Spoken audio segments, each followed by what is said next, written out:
ច្បាប់ទី31 Control the options get others to play with the cards you deal មានន័យថា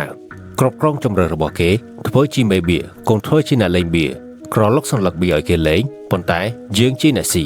នៅក្នុងវងល្បែងនៃជីវិតមានច្បាប់មួយដែលអ្នកខ្លាំងតែងតែអនុវត្តប៉ុន្តែពួកគេមិនដែលប្រាប់នរណាទេនោះគឺកុំឲ្យគេរើសផ្លូវដែលគេចង់ដើរប៉ុន្តែត្រូវសាងសង់ផ្លូវគេដើរវិ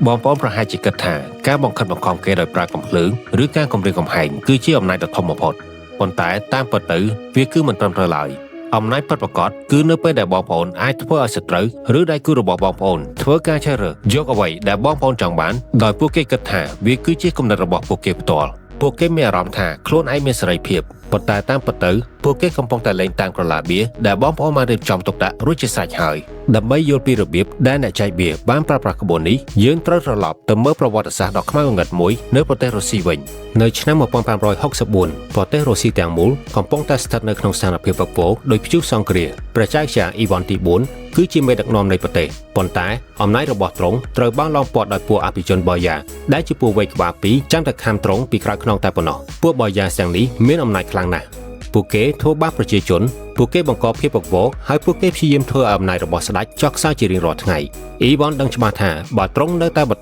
ប្រយុទ្ធជាមួយនឹងពួកគេតាមរបៀបធម្មតាទ្រង់នឹងចាញ់ហើយប្រទេសនឹងរលាយទ្រង់កំពុងតែស្ថិតនៅក្នុងស្ថានភាពតច្រកយ៉ាងពិតប្រាកដប៉ុន្តែនៅថ្ងៃទី3ខែធ្នូឆ្នាំ1564ប្រជាជននៅក្នុងទីក្រុងមូស្គូបានភ្ញាក់ឡើងជាមួយនឹងទស្សនវិជ្ជាដ៏គួរឲ្យតក់ស្លុតបំផុតនៅមុខព្រះបរមរាជវាំងប្រទេសរាប់រយត្រូវបានគេរៀបចំតម្រង់ជួរគ្នាហើយទ្រព្យសម្បត្តិរបស់ស្ដេចត្រូវបានគេដឹកចេញមកក្រៅដោយគ្មានការបកស្រាយសូម្បីតែមួយម៉ាត់អ៊ីវ៉ាន់បាននឹងគ្រួសារនិងអ្នកបម្រើជិតស្និទ្ធរបស់ទ្រង់ចាកចេញពីទីក្រុងមូស្គូទៅកាន់ភូមិទូចមួយដាច់ស្រយាលនៅភាគខាងត្បូងទ្រង់បានធ្វើអ្វីមួយដែលគ្មាននរណានឹកស្មានដល់ទ្រង់បានដកខ្លួនចេញពីអំណាចហើយបាត់ខ្លួនដូចជាផ្សែងភាពស្ងប់ស្ងាត់បានក្លាយទៅជាភាពភ័យខ្លាចមួយខែក្រោយមកលិខិតពីច្បាប់បានមកដល់ទីក្រុងមូស្គូ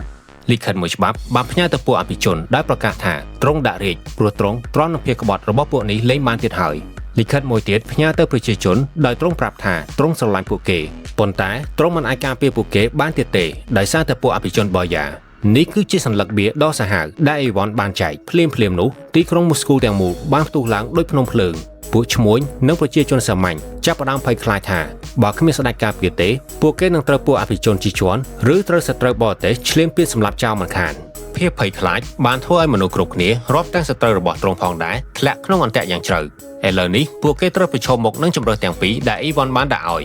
ទី1គឺបណ្ដាលឲ្យអ៊ីវ៉ាន់ចាកចេញហើយប្រទេសជាតិនឹងធ្លាក់ចូលក្នុងសង្គ្រាមស៊ីវិលនិងការបង្ហូរឈាមគ្នាគ្មានទីបញ្ចប់ទី2គឺទៅអង្វរអ៊ីវ៉ាន់ឲ្យត្រឡប់មកវិញប៉ុន្តែត្រូវបកគលអំណាចផ្ដាច់ការឲ្យទ្រង់ទាំងស្រុងដើម្បីកម្ចាត់ពួកក្បត់តាមចិត្តទ្រង់នេះគឺជាបច្ចេកទេសកម្រិតខ្ពស់ដែលអ៊ីវ៉ាន់បានប្រើអ៊ីវ៉ាន់មិនបានបង្ខំគេទេទ្រង់គ្រាន់តែដកខ្លួនថយហើយទុកឲ្យភាពភ័យខ្លាចជាអ្នកបង្ខំជំនួសវិ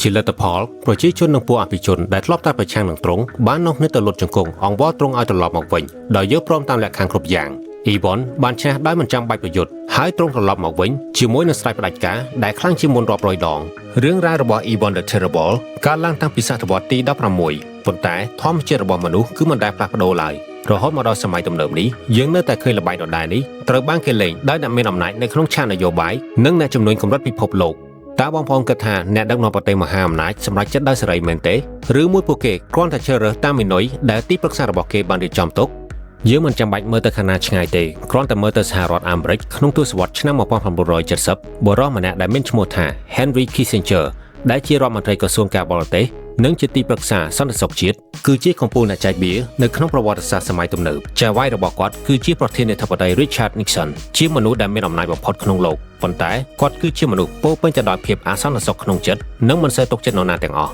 Kissinger ដឹងយ៉ាងច្បាស់ថាបើគាត់ព្យាយាមបង្ខំ Nixon ឲ្យធ្វើតាមគំនិតរបស់គាត់ Nixon នឹងខឹងហើយបដិសេធភ្លាមព្រោះ Nixon ចង់បង្ហាញថាខ្លួនឯងជាអ្នកសម្រេចចិត្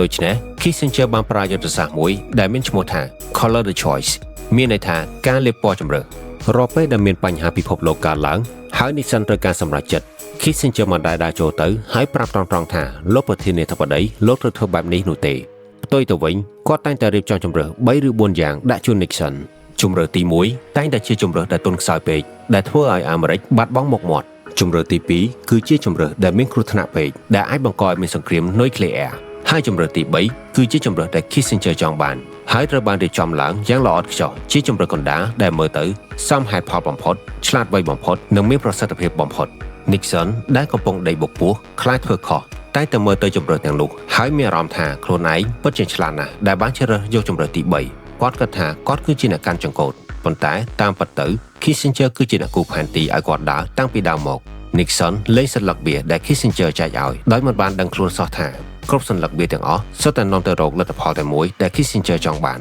ឥឡូវនេះយើងបានឃើញឧទាហរណ៍ជាក់ស្ដែងហើយប៉ុន្តែដើម្បីក្លាយជាអ្នកចែកបៀដ៏ពិតប្រាកដមួយយើងមិនអាចគ្រាន់តែចម្លងគេនោះទេយើងត្រូវយល់ពីឫសគល់នៃអំណាចមួយនេះហេតុអ្វីបានជាល្បិចមួយនេះមានប្រសិទ្ធភាពម្ល៉េះយើងនឹងចាប់ផ្ដើមធ្វើការវិភាគអាថ៌កំបាំងនៃអំណាចមួយនេះទាំងអស់គ្នាបងប្អូនត្រូវយល់ពីការពិតមួយដែលមនុស្សភាគច្រើនមិនហ៊ានទទួលស្គាល់មនុស្សយើងមកនិយាយថាចង់បានសេរីភាពប៉ុន្តែនៅក្នុងចិត្តស៊ីជម្រៅរបស់យើងគឺខ្លាចសេរីភាពណាស់នៅពេលដែលយើងមានជម្រើសច្រើនពេកយើងនឹងកើតមានជំងឺមួយយ៉ាងដែលហៅថា anxiety of choice មានន័យថាការថប់បារម្ភក្នុងការជ្រើសរើសយើងខ្លាចរើសខុសយើងខ្លាចទទួលខុសត្រូវហើយយើងក៏ចាប់ផ្ដើមវិលមុខនេះគឺជាចំណុចខ្សោយដែលអ្នកមានអំណាចចូលចិត្តវាយប្រហារ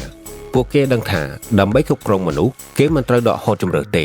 តែគេត្រូវកាត់បន្ថយជម្រើសនៅពេលដែល Henry Kissinger ផ្ដល់ជម្រើស3យ៉ាងឲ្យ Nixon គាត់មិនមែនកំពុងបម្រើប្រធានាធិបតីទេគឺគាត់កំពុងតែដោះទុកកង្វល់ឲ្យប្រធានាធិបតី Nixon មានអារម្មណ៍ធូរស្រាលព្រោះមិនចាំបាច់គិតច្រើនក្នុងការសម្រេចចិត្តនេះគឺជាអាថ៌កំបាំងទី1ការផ្ដល់ជម្រើសដែលយើងកំណត់ទុកគឺជាការផ្ដល់ថ្នាំស្ពឹកដល់ជនរងគ្រោះវានាំឲ្យពួកគេដើរចូលអន្ទាក់ដោយស្នាមញញឹមនិងពេញចិត្តបំផុតលើសពីនេះទៅទៀតក្បួននេះមានប្រសិទ្ធភាពខ្លាំងបំផុតទៅលើមនុស្សដែលរឹងរូសឬមនុស្សដែលចូលចិត្តប្រឆាំងប្រសិនបើបងប្អូនប្រាប់កូនខ្លួនឯងថ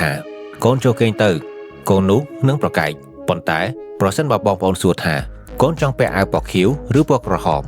ក្មេងនោះនឹងរើសមួយហើយចូលគេងដោយសប្បាយចិត្តមនុស្សធំក៏មិនខុសពីកូនក្មេងដែរ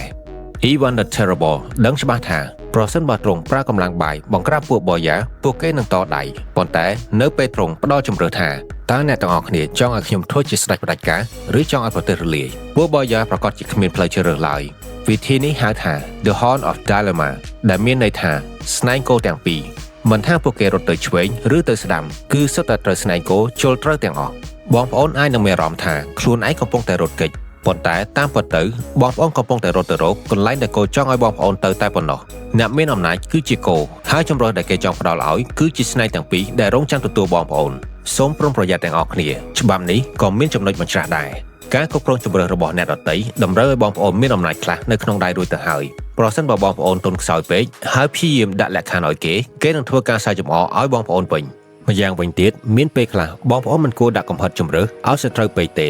ប្រសិនបើសត្រូវដឹងថាពួកគេកំពុងតែតច្រកពួកគេអាចនឹងប្រយុទ្ធស្លាប់រស់ជាមួយនឹងបងប្អូនដោយសុភាសិតខ្មែរពោលថាកុំដេញឆ្កែឲ្យតច្រកក្នុងករណីខ្លះអ្នកប្រាជ្ញដូចជាលោក James Rothschild ជ្រើសរើសផ្ដល់សេរីភាពឲ្យគូប្រជែងធ្វើអ្វីដែលគេចង់ធ្វើដើម្បីអនុញ្ញាតឲ្យគាត់បានសិក្សាពីយុទ្ធសាស្ត្ររបស់គេហើយរងចាំពេលវេលាដែលគេធ្វើខុសទើបគាត់ធ្វើការវាយបកវិញដូច្នេះត្រូវចាំថាបងប្អូនត្រូវគ្រប់គ្រងជំរើសគេនៅពេលដែលបងប្អូនចង់ដឹកមុខគេប៉ុន្តែត្រូវចេះដោះលែងគេវិញនៅពេលដែលបងប្អូនចង់ឲ្យគេធ្វើខុសដោយខ្លួនឯងមានទ្រឹស្ដីល្អប៉ុន្តែប្រសិនបើយើងមិនចេះយកវាមកប្រើប្រាស់ទេគឺវាគ្មានន័យឡើយតោះយើងនឹងទៅមើលពីរបៀបយកវិធីសាស្ត្រនេះមកអនុវត្តក្នុងជីវិតជាក់ស្ដែងរបស់យើងវិញម្ដងយើងបានរៀនសូត្រពីស្ដេចរុស្ស៊ីដ៏កូខើនិងអ្នកការទូតអាមេរិកដ៏ពូកែហើយឥឡូវនេះយើងនឹងត្រូវយកអាវុធនេះមកប្រើប្រាស់ក្នុងដីខ្មែរយើងវិញម្ដងបងប្អូនមិនចាំបាច់ខ្លាចជាប្រធានាធិបតីដើម្បីប្រើប្រាស់ក្បួននេះទេនៅក្នុងសង្គមសពថ្ងៃមិនថានៅក្នុងហាងកាហ្វេការិយាល័យឬក្នុងគ្រួសារទេអ្នកណាដែលចេះចែកសន្លឹកបៀអ្នកនោះគឺជាអ្នកឈ្នះប្រសិនបើបងប្អូននៅតែបន្តរងចាំឲ្យគេផ្ដល់ជម្រើសឲ្យបងប្អូននឹងខ្លាចជាកូនអុកក្នុងក្តាររបស់គេជារៀងរហូតនេះជារបៀបប្រើប្រាស់ច្បាប់ទី41ក្នុងជីវិតប្រចាំថ្ងៃសម្រាប់អ្នករកស៊ីអចលនទ្រព្យបងប្អូនជាអ្នកលក់ដីឬអ្នកលក់ផ្ទះមែនទេកុំធ្វើដូចជាអ្នកលក់ថ្មីថ្មោងដែលនាំភ្ញៀវទៅមើលផ្ទះ20កន្លែងរហូតដល់ភ្ញៀវវិលមុខហើយមិនទិញអ្វីសោះបងប្អូនអាចប្រើប្រាស់ក្បួន The Shrinking Option មានន័យថាបងរួមជម្រើសឲ្យតិចចូលបង្ហាញផ្ទះតែ3កន្លែងបានហើយផ្ទះទី1គឺជាផ្ទះមិនល្អដែលមានតម្លៃថ្លៃហួសហេតុហើយមិនស្អាតផ្ទះទី2គឺជាផ្ទះមធ្យមចំណែកឯផ្ទះទី3គឺជាផ្ទះគោលដៅដែលបងប្អូនចង់លក់ឲ្យពិតប្រាកដដែលវាមានសភាពស្អាតហើយមានតម្លៃសមរម្យជាងផ្ទះទី1បើតាមចិត្តសាស្ត្រវិញភ្ញៀវនឹងប្រៀបធៀបផ្ទះទី3និងផ្ទះទី1ហើយមានអារម្មណ៍ថាផ្ទះទី3គឺជាសំណាងរបស់ពួកគេនឹងសម្រេចចិត្តទិញផ្ទះទី3យ៉ាងលឿនដោយគិតថាគេឆ្លាតប៉ុន្តែតាមពិតទៅបងប្អូនបានគូផ្លូវឲ្យគេដើរតាំងពីដំបូងមកម្ល៉េះសម្រាប់អ្នកនៅក្នុងកន្លែងការងារវិញពេលបងប្អូនចង់សុំឡើងប្រាក់ខែឬចង់ឲ្យមេអនុម័តគម្រោង សូមកុំដើរទៅត្រង់ៗដោយក្មេងសំលុយម្ដាយពេកមេនឹងធ្វើការបដិសេធភ្លាមព្រោះគាត់ចង់ការពារអំណាចរបស់គាត់អ្នកអាចសាកប្រើក្បួន The Color of Choice របស់ Kissinger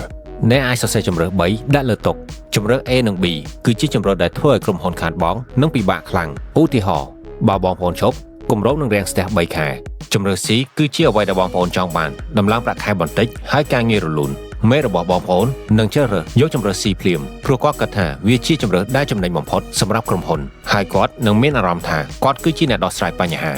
សម្រាប់ក្នុងទំនាក់ទំនងស្នេហាវិញកុំធ្វើខ្លួនជាមនុស្សដែលស្រួលពេកឬតាមចិត្តពេកបើបងប្អូនឲ្យគេគ្រប់យ៉ាងគេនឹងមើលរំលងតម្លៃរបស់បងប្អូនចូលប្រើក្បួនរបស់ Ninen Delenclos ដែលផ្ដល់ជម្រើសដែលចំណេញដល់បងប្អូនទាំងសងខាងបើគេចង់បានបងប្អូនគេត្រូវតែខំប្រឹងបងប្អូនអាចផ្ដល់ជម្រើសថាយើងអាចជាមិត្តដែលរីករាយនឹងគ្នាឬយើងអាចជាគូស្នេហ៍ប៉ុន្តែត្រូវមានការគោរពនិងផ្ដល់តម្លៃឲ្យគ្នាពេញលេញកុំទុកជម្រើសបែបស្រឡាញ់គ្នាលេងៗឲ្យគេជាដាច់ខាតនៅពេលដែលគេដឹងថាបងប្អូនហ៊ានដើរចេញគ្រប់ពេលគេនឹងកាន់តែខ្លាចបាត់បង់បងប្អូនហើយនឹងព្យាយាមយកចិត្តទុកដាក់ចំពោះបងប្អូនទ្វេដងឥឡូវនេះយើងក៏លេចមកមើលការចិញ្ចឹមកូនវិញម្ដងក្មេងៗស្អប់ការបញ្ជាណាស់បើបងប្អូនស្រែកថាកូនទៅងូតទឹកគេនឹងឆ្លើយថាអត់ទេបងប្អូនអាចសាកល្បងមកបដូរជាអ្នកចែកបៀវិញកូនចង់ងូតទឹកឥឡូវនេះឬ5នាទីទៀតមិនថាគេរើសយកមួយណាទេលទ្ធផលគឺគេត្រូវតែងូតទឹកដដែលប៉ុន្តែគេនឹងធ្វើដោយសប្បាយចិត្តព្រោះគេមានអារម្មណ៍ថាគេជាអ្នកជ្រើសរើសពេលវេលាដោយខ្លួនឯងនេះគឺជាការបង្ហាត់កូនឲ្យដើរចូលទៅក្នុងក្រឡារបស់យើងដោយមិនដឹងខ្លួនសរុបសេចក្តីមកជីវិតគឺជាល្បែងអុកបើបងប្អូនមិនគ្រប់គ្រងក្តារទេគេនឹងគ្រប់គ្រងចំនួនបងប្អូនច្បាប់ទី31បង្រៀនយើងឲ្យឈប់ធ្វើជាជនរងគ្រោះនៃកលៈទេសៈហើយចាប់ផ្ដើមធ្វើជាអ្នកបង្កើតកលៈទេសៈវិញចូលសាងសង់របងដែលមើលមិនឃើញហើយដឹកដៃគូរបស់បងប្អូនចូលទៅក្នុងនោះដោយស្នាមញញឹមនិងពាក្យសម្ដីផ្អែមល្ហែមធ្វើឲ្យពួកគេមានអារម្មណ៍ថាពួកគេគឺជាស្ដេចដែលកំពុងជ្រើសរើសប៉ុន្តែតាមពិតទៅបងប្អូនគឺជាមេឃដែលគ្របដណ្ដប់លើពួកគេដើម្បីទៅដល់ចំណុចនេះវាតម្រូវឲ្យបងប្អូនខិតខំប្រឹងប្រែងនិងអនុវត្តឲ្យបានច្រើនរហូតដល់ខ្លួនយើងស៊ាំនឹងភាពនឿយហត់ទាំងនោះផ្លូវទៅរកអំណាចនិងភាពជោគជ័យគឺគ្មានផ្លូវកាត់ឡើយដោយពាក្យចាស់បុរាណពោលថាចង់ឆ្ងាញ់ឲ្យរកអន្លក់ចង់សនុកឲ្យនឿយពីក្មេងនៅថ្ងៃស្អែកតើបងប្អូននឹងបន្តជ្រើសរើសសัญลักษณ์បៀដែលគេចែកឲ្យឬបងប្អូននឹងចាប់ផ្ដើមចែកបៀដោយខ្លួនឯងវិញ